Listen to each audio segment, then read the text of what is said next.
ನಮಸ್ಕಾರ ಸ್ನೇಹಿತರೆ, ಪ್ರವಾಸ ಕಥನ ಯೂಟ್ಯೂಬ್ ವಾಹಿನಿಗೆ ತಮಗೆಲ್ಲರಿಗೂ ಆತ್ಮೀಯವಾದಂಥ ಸ್ವಾಗತ.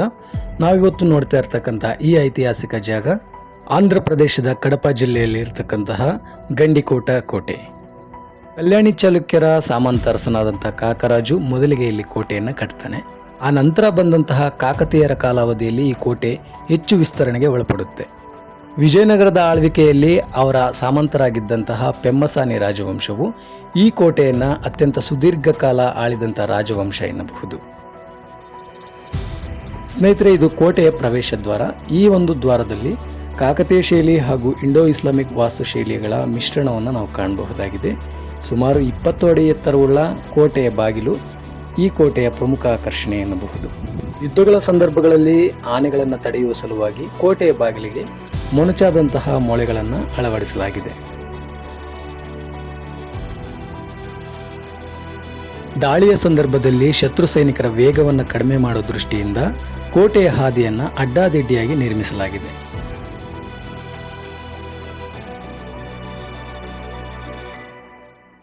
ವಿಜಯನಗರದ ಪ್ರತಿಯೊಂದು ಕೋಟೆಯಲ್ಲೂ ಕಂಡುಬರುವಂತೆಯೇ ಈ ಕೋಟೆಯಲ್ಲೂ ಕೂಡ ಅಭಯಾಂಜನೇಯ ಸ್ವಾಮಿ ಆಲಯವನ್ನು ಕೋಟೆಯ ಆರಂಭದಲ್ಲಿ ನಾವು ಕಾಣಬಹುದು.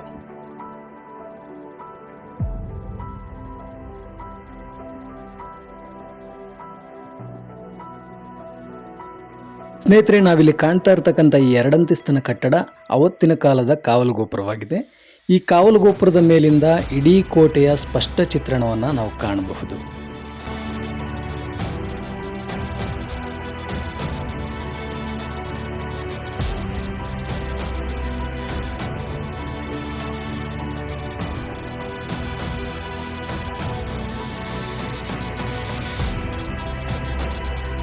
ಕೋಟೆಯ ಈ 2ನೇ ಸುತ್ತಿನ ದ್ವಾರವನ್ನು ದಾಟಿ ಮುಂದೆ ಬಂದರೆ ನಮಗೆ ಮೊದಲು ಸಿಗ್ತಕ್ಕಂಥ ಸ್ಮಾರಕವೇ ಚಾರ್ಮಿನಾರ್. ಇದೊಂದು ಪಾರಿವಾಳಗಳ ವಾಸಕ್ಕಾಗಿ ನಿರ್ಮಾಣ ಮಾಡಿದಂಥ ಕಟ್ಟಡವಾಗಿದ್ದು ಅವತ್ತಿನ ಕಾಲಘಟ್ಟದಲ್ಲಿ ವಿಚಾರ ವಿನಿಮಯಕ್ಕಾಗಿ ಪಾರಿವಾಳಗಳನ್ನು ಬಳಸಲಾಗ್ತಾ ಇತ್ತು.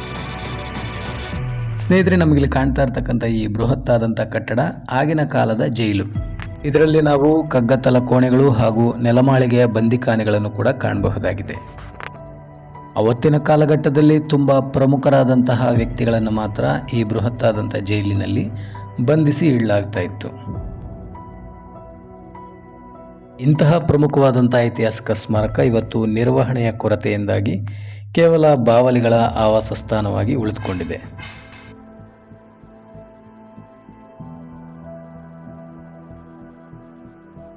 ಈ ಜೈಲನ್ನು ನೋಡಿಕೊಂಡ ನಂತರ ನಾವು ಹೋದದ್ದು ಮಾಧವರಾಯ ಸ್ವಾಮಿ ದೇವಾಲಯದ ಕಡೆಗೆ. ಆದರೆ ದುರದೃಷ್ಟವಶಾತ್ ದೇವಾಲಯದ ಬಳಿ ಯಾವುದೋ ತೆಲುಗು ಸಿನಿಮಾದ ಚಿತ್ರೀಕರಣ ನಡೀತಾ ಇದ್ದಿದ್ದರಿಂದ ನಮಗೆ ಒಳ ಹೋಗೋದಕ್ಕೆ ಸಾಧ್ಯ ಆಗಲಿಲ್ಲ.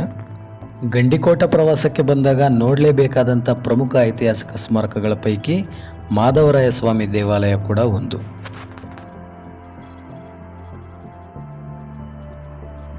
ಮಾಧವರಾಯ ಸ್ವಾಮಿ ದೇವಾಲಯದ ಪಕ್ಕದಲ್ಲೇ ನಮಗೊಂದು ಮಸೀದಿ ಕಂಡುಬರುತ್ತೆ.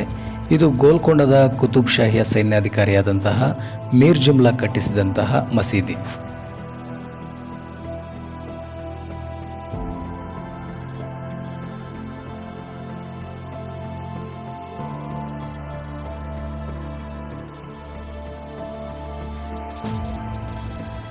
ಹಾಗೆ ಮಾಧವರಾಯ ಸ್ವಾಮಿ ದೇವಾಲಯಕ್ಕೆ ಸೇರಿದಂಥ ಪುಷ್ಕರಣಿಯನ್ನು ಕೂಡ ಈ ಮಸೀದಿಯ ಪಕ್ಕದಲ್ಲಿ ನಾವು ಕಾಣಬಹುದು.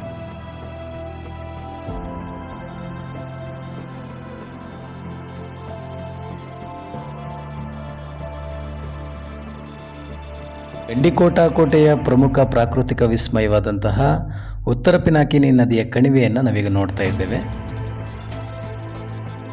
ನಮ್ಮ ಕರ್ನಾಟಕದ ಚಿಕ್ಕಬಳ್ಳಾಪುರ ಜಿಲ್ಲೆಯಲ್ಲಿ ಹುಟ್ಟತಕ್ಕಂತಹ ಈ ಉತ್ತರ ಪಿನಾಕಿನಿ ನದಿಯು ಚಿತ್ರವತಿ, ಜಯಮಂಗಲಿ, ಪಾಪಾಗ್ನಿ ಎಂಬ ಉಪನದಿಗಳನ್ನು ಹೊಂದಿದೆ.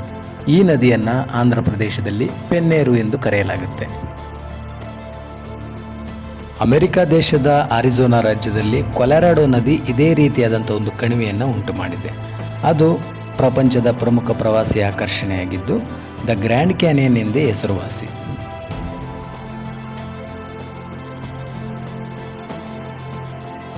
ನಮ್ಮ ದೇಶದ ಈ ಪೆನ್ನಾ ನದಿ ಕಣಿವೆಯು ಅದೇ ರೀತಿಯಾದಂತಹ ಭೌಗೋಳಿಕ ರಚನೆಯನ್ನು ಹೋಲುತ್ತೆ. ಆದ್ದರಿಂದ ಇದನ್ನು ಭಾರತದ ಗ್ರ್ಯಾಂಡ್ ಕ್ಯಾನಿಯನ್ ಎಂದು ಕರೆಯುತ್ತಾರೆ.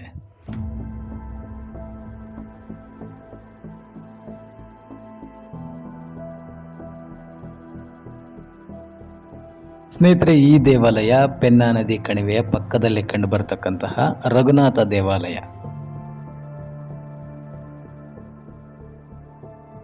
ಇಡೀ ಆಲಯವನ್ನ ವಿಜಯನಗರ ವಾಸ್ತುಶೈಲಿಯಲ್ಲಿ ಕಟ್ಟಲಾಗಿದ್ದು, ಆಲಯ ಪ್ರವೇಶ ದ್ವಾರದಲ್ಲಿ ಲತಾ ಸುಂದರಿಯರು ಹಾಗೂ ಹೂ ಬಳ್ಳಿಗಳ ಕೆತ್ತನೆಗಳನ್ನು ನಾವು ಕಾಣಬಹುದು.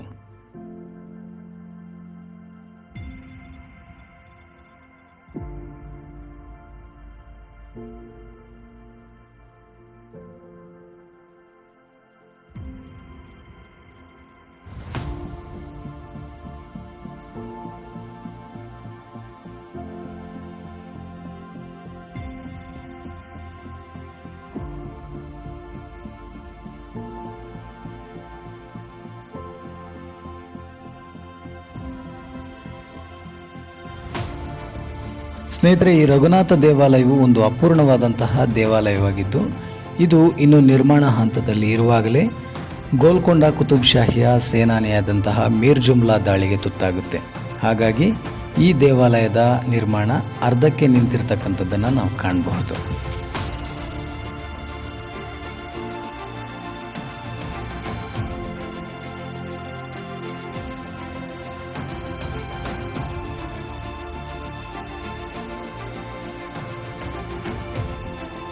ಎಲ್ಲ ವಿಜಯನಗರ ದೇವಾಲಯಗಳಂತೆ ಇಲ್ಲಿ ಕೂಡ ಅದ್ಭುತ ಯಾಲಿ ಶಿಲ್ಪಗಳ ಕೆತ್ತನೆಗಳನ್ನು ಒಳಗೊಂಡಂತಹ ಮುಖಮಂಟಪವನ್ನು ನಾವು ಕಾಣಬಹುದು. ಹಾಗೆ ಮುಂದೆ ಬಂದರೆ ಗರ್ಭಗೃಹ ಪ್ರವೇಶ ಮಾಡೋದಕ್ಕಿಂತ ಮುಂಚೆ ಆಲಯದ ಬಲಭಾಗದಲ್ಲಿ ರಾಜನ ಒಂದು ಉಬ್ಬು ಶಿಲ್ಪ ಇರತಕ್ಕಂಥದ್ದನ್ನು ನಾವು ಕಾಣಬಹುದು.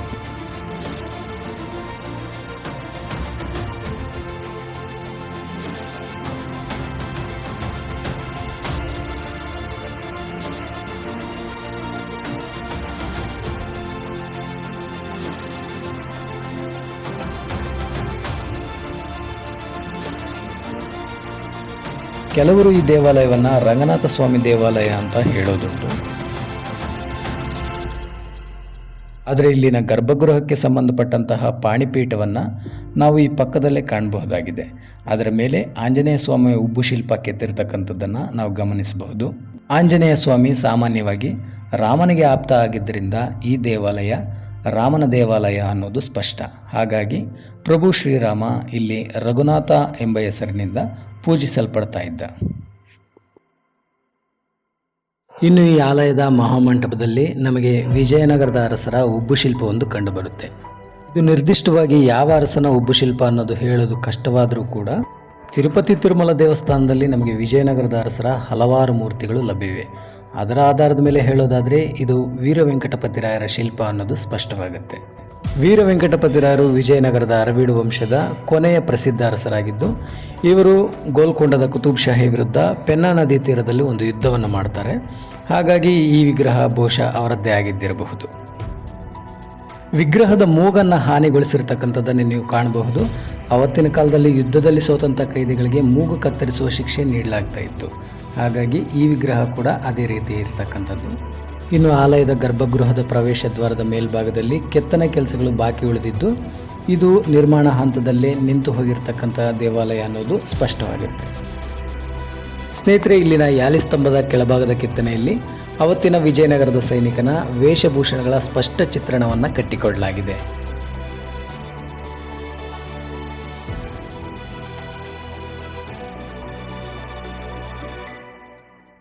ಈ ಆಲಯದ ಪ್ರಮುಖ ಆಕರ್ಷಣೆಯಾದಂಥ ಈ ಮಹಾಮಂಟಪದಲ್ಲಿ ನಮಗೆ ಅತಿ ಹೆಚ್ಚು ಭಾಗವತ ಪುರಾಣ ಹಾಗೂ ಬಾಲಕೃಷ್ಣನ ಕೆತ್ತನೆಗಳೇ ಕಂಡುಬರ್ತವೆ.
ಸ್ನೇಹಿತರೆ, ಆಲಯದ ಹಿಂಭಾಗದಲ್ಲಿ ನಮಗೆ ಒಂದು ಕಲ್ಯಾಣ ಮಂಟಪ ಕಂಡು ಬರುತ್ತೆ.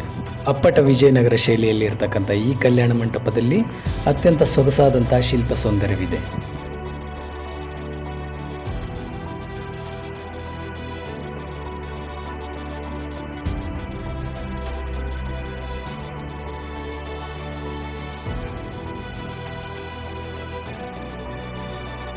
ದೇವಾಲಯದ ಹೊರಭಾಗದಲ್ಲಿ ಸಾಕಷ್ಟು ಜಾಗ ಇದ್ದರೂ ಕೂಡ ಒಂದು ಕುಟುಂಬ ಇದೇ ಮಂಟಪದಲ್ಲಿ ಮಾಂಸಾಹಾರ ಸೇವನೆ ಮಾಡ್ಕೋತಾ ಕೂತಿತ್ತು. ನೋಡೋದಕ್ಕೆ ಕುಟುಂಬದ ಎಲ್ಲ ಸದಸ್ಯರು ಕೂಡ ಸುಶಿಕ್ಷಿತರಂತೆ ಕಾಣ್ತಾ ಇದ್ರು ಕೂಡ ದೇವಾಲಯದಲ್ಲಿ ಮಾಂಸಾಹಾರ ಸೇವನೆ ಮಾಡಬಾರ್ದು ಅಂತಕ್ಕಂಥ ಕನಿಷ್ಠ ಜ್ಞಾನ ಇಲ್ಲದೆ ಇರತಕ್ಕಂಥದ್ದು ತುಂಬ ಖೇದಕರ ಸಂಗತಿ. ನಮ್ಮಲ್ಲಿ ಸತ್ತಂಥ ಶವಕ್ಕೂ ಕೂಡ ಎಷ್ಟೋ ಗೌರವ ಮರ್ಯಾದೆಗಳನ್ನು ಕೊಡ್ತೇವೆ. ಅಂಥದ್ರಲ್ಲಿ ದೇವಾಲಯ ಈಗ ಜೀವಂತ ಇಲ್ಲ ಅನ್ನೋ ಕಾರಣಕ್ಕೆ ಈ ರೀತಿಯಾದಂತಹ ಕೆಲಸಗಳನ್ನು ಆಲಯದಲ್ಲಿ ಮಾಡ್ತಕ್ಕಂಥದ್ದು ತುಂಬ ದೊಡ್ಡ ತಪ್ಪು.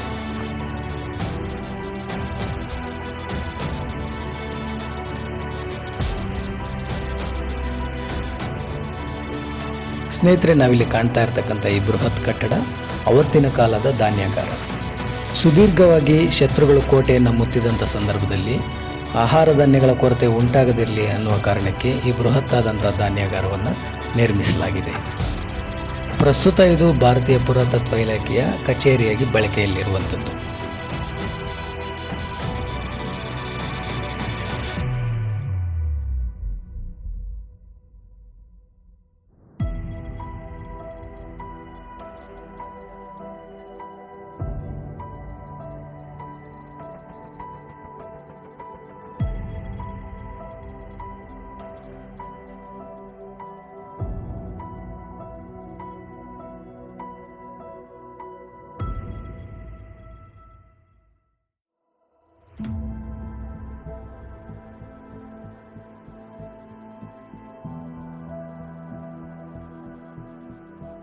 ಈ ಒಂದು ಬೃಹತ್ ಧಾನ್ಯಾಗಾರದ ಪಕ್ಕದಲ್ಲೇ ನಮಗೆ ಕಂಡು ಬರತಕ್ಕಂಥ ಮತ್ತೊಂದು ಐತಿಹಾಸಿಕ ಸ್ಮಾರಕ ಜುಮ್ಮಾ ಮಸೀದಿ.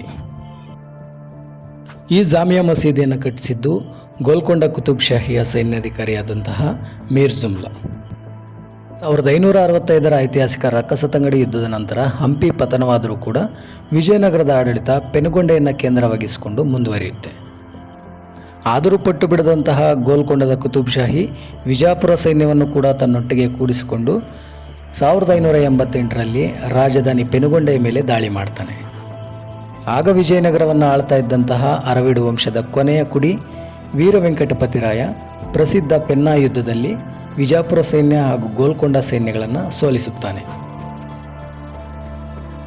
ವೆಂಕಟಪತಿರಾಯನ ಮರಣಾನಂತರ ವಿಜಯನಗರ ಅಂತಃಕಲಕ್ಕೆ ತುತ್ತಾಗಿ ಅವಸಾನದತ್ತ ಸಾಗಿರುವುದನ್ನು ಮನಗಂಡಂತಹ ಕುತುಬ್ ಶಾಹಿ ಮತ್ತೆ ತನ್ನ ಪ್ರಯತ್ನವನ್ನು ಮುಂದುವರಿಸುತ್ತಾನೆ. ಈ ರೀತಿಯಾಗಿ ಗೋಲ್ಕೊಂಡದ ಕುತುಬ್ ಶಾಹಿಯ ಸೈನ್ಯಾಧಿಕಾರಿಯಾದಂಥ ಮೀರ್ ಜುಮ್ಲಾ 1650ರಲ್ಲಿ ಈ ಕೋಟೆಯ ಮೇಲೆ ದಾಳಿ ಮಾಡಿ ಇಲ್ಲಿನ ಸ್ಥಳೀಯ ಆಡಳಿತಗಾರನಾದಂತಹ ಪೆಮ್ಮಸಾನಿ ತಿಮ್ಮನಾಯುಡುವನ್ನು ಸೋಲಿಸುವುದರ ಮೂಲಕ ಈ ಗಂಡಿಕೋಟೆಯನ್ನು ತನ್ನ ವಶಕ್ಕೆ ಪಡೆಯುತ್ತಾನೆ. ಹಾಗೂ ತನ್ನ ವಿಜಯದ ಸಂಕೇತವಾಗಿ ಈ ಕೋಟೆಯಲ್ಲಿ ಈ ಒಂದು ಬೃಹತ್ತಾದಂಥ ಜಾಮಿಯಾ ಮಸೀದಿಯನ್ನು ನಿರ್ಮಿಸುತ್ತಾನೆ.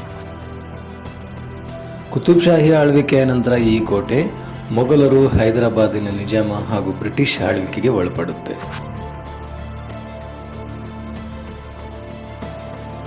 ಇದಾಗಿತ್ತು ಸ್ನೇಹಿತರೆ ಇವತ್ತಿನ ವಿಶೇಷ. ನನ್ನ ಈ ಪುಟ್ಟ ಪ್ರಯತ್ನ ನಿಮಗೆ ಇಷ್ಟವಾಗಿದೆ ಅಂತ ಭಾವಿಸಿದ್ದೀನಿ. ಮುಂದೆ ಮತ್ತೊಂದು ಐತಿಹಾಸಿಕ ಪ್ರವಾಸದೊಂದಿಗೆ ಮತ್ತೆ ಭೇಟಿಯಾಗ್ತೇನೆ. ಅಲ್ಲಿವರೆಗೂ ನಮಸ್ಕಾರ, ಶುಭ ದಿನ.